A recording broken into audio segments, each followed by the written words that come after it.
రాష్ట్రంలో వైఎస్ఆర్ కాంగ్రెస్ పార్టీ బలంగా ఉందని, కూటమి ప్రభుత్వ వైఫల్యాలను ప్రజల్లోకి తీసుకెళ్లాలని కాకినాడ జిల్లా వైఎస్ఆర్సీపీ అధ్యక్షులు మాజీ మంత్రి దాడిశెట్టి రాజా పిలుపునిచ్చారు. మంగళవారం కాకినాడ నగరంలోని డి కన్వెన్షన్ హాల్లో వైఎస్ఆర్సీపీ జిల్లా విస్తృత స్థాయి సమావేశం నిర్వహించారు. పార్టీ నగర అధ్యక్షురాలు సుంకర శివప్రసన్న సాగర్ అధ్యక్షతన జరిగిన ఈ సమావేశానికి మాజీ ఎమ్మెల్సీ కాకినాడ పార్లమెంట్ అబ్జర్వర్ రాజు, జిల్లా అధ్యక్షుడు దాడిశెట్టి రాజా ముఖ్య అతిథులుగా హాజరయ్యారు. ఈ సందర్భంగా దాడిశెట్టి రాజా, మాజీ ఎమ్మెల్యే ద్వారంపూడి చంద్రశేఖర్ రెడ్డి మాట్లాడుతూ రాష్ట్రంలో కూటమి ప్రభుత్వ పరిపాలన దారుణంగా ఉందని విమర్శించారు. ప్రశ్నించే వారిపై కేసులు నమోదు చేసి జైలుకు పంపుతున్నారని, ఆరోగ్యశ్రీ, నిరుద్యోగ భృతి వంటి పథకాలు అమలు కావడం లేదని ఆరోపించారు. సూపర్ 6 అమలు చేశామని చెబుతున్న వాస్తవానికి ఎక్కడా అమలు చేయడం లేదని ధ్వజమెత్తారు. ఈ అంశాలను ప్రజలకు విస్తృతంగా తీసుకెళ్లాలని నాయకులకు సూచించారు. అలాగే పార్టీ పిలుపునిచ్చే ప్రతి కార్యక్రమాన్ని కాకినాడ కేంద్రంగా నిర్వహిస్తామని, ప్రతి కార్యకర్త పాల్గొని విజయవంతం చేయాలని కోరారు. ఓటర్ల జాబితాలో పేర్లు తొలగించే ప్రక్రియ జరుగుతుందని, ప్రతి వార్డులో ఓటర్ల జాబితాను జాగ్రత్తగా పరిశీలించాలని ద్వారంపూడి చంద్రశేఖర్ రెడ్డి నాయకులకు సూచించారు.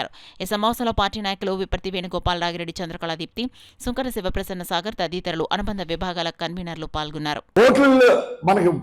ఓట్లు ఎలా పడుతున్నాయని చూసుకుని మన వాళ్ళు ఎలా ఉన్నారు, ఎలా ఆర్గనైజ్ చేస్తున్నారు, ఇంటింటికి వెళ్ళి ఓట్లు రప్పిస్తున్నారా పోలింగ్ బూత్ చూసుకోవడం కన్నా, నేను పోలింగ్ బూత్ దగ్గరికి వెళ్తే అందరూ మూగేసి సార్ మా ఓట్లు లేదు, మా ఓట్లు లేదు, మేము మీకేద్దాం కనుక మనం చూసుకోకపోతే 100% వైఎస్ఆర్ పార్టీ పడే ఓట్లు తీసే కార్యక్రమం చేస్తారు. అందులోని జగన్మోహన్ రెడ్డి గారు కుట్రలో కుతంత్రాలు చేసే మనిషి కాదు, అంత ప్లెయిన్, అంత పర్ఫెక్ట్గా వెళ్ళిపోయే మనిషి.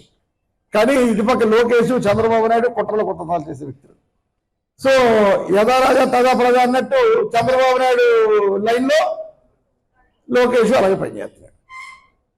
కనుక మనం చాలా జాగ్రత్తగా ఉండాలి ఓట్ల విషయంలో.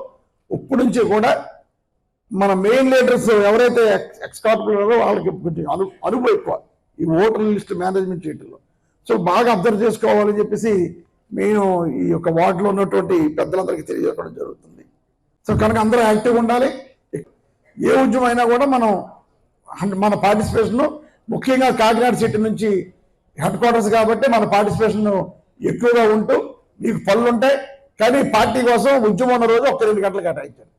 మనస్ఫూర్తిగా కోరుకుంటూ ఈ అవకాశం పెద్దలందరికీ ధన్యవాదాలు. చేసారా లేదా అన్నది ప్రజలకు అర్థమవుతుంది బాగా. కాబట్టి ఆ తత్తరపాటు, ఆ కంగారు, ప్రజలందరినీ అణిచివేయడం, జైలులో పెట్టడం, ప్రశ్నించిన వాళ్ళందరినీ అరెస్ట్ చేయడం, ఈ తత్తరపాటు, ఈ కంగారు అంతా అదే.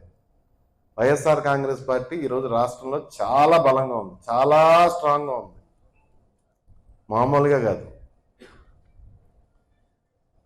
అదేవిధంగా ఖచ్చితంగా సర్వేషన్లో చాలా జాగ్రత్తలు పాటించాలి. ప్రతి సీనియర్ నాయకుడు మన భుజం మీద వేసుకోవాలి.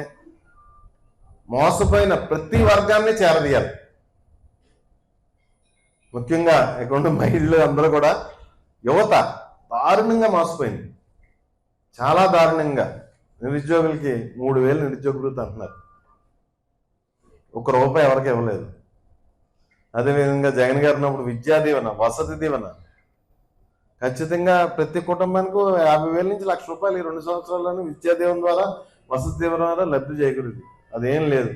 ఆరోగ్యశ్రీ లేదు, హాస్పిటల్లో మందులు లేవు. అంతా బాగుందంటున్నారు, బ్రహ్మాండంగా ఉందంటున్నారు. చాలా దారుణంగా ఉంది పరిపాలన. సుమారు 2,25,00,000 లీటర్లు పక్కన పెట్టింటారు. షార్టేజ్ వచ్చి ప్రజలు ఇబ్బంది పడుతుంటే మన మీద తోసేస్తారు. వాళ్ళకి మీడియా ఉంది కదా అని, మనం ఎక్కువ కొట్టించేసుకుంటున్నాం వైఎస్ఆర్ కాంగ్రెస్, మన మీద తోసేస్తారు.